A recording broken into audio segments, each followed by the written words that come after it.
Barkada. Aabot sa 8 pulis ang mga nasugatan sa ikinasang kilos protesta ng humigit kumulang 300 individual sa tapat ng Kamara kahapon. Dahil dito, kinumpirma ng Quezon City Police District na magfa-file na rin sila ng kaso sa ilang mga individual na responsable sa kaguluhan. Mababatid na sa naturang protesta kasi, nagkabatuhan din ng putik at pintura sa Southgate ng Batasang Pambansa.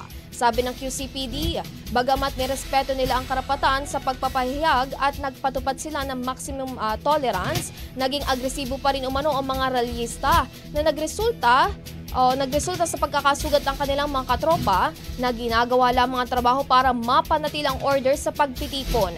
Kung maalala, maliban sa naging rally sa Kamara, unang namato ang mga rallyista sa Diskaya Gate noong Huwebes. Sabi ng Eastern Police District at ng NCRPO, posible ring maharap sa kaso ang mga nasa likod nito. Ang bahaging ito ay hatid sa atin ng DriveMax Herbal Capsule. Lalaking angat, tumatagal.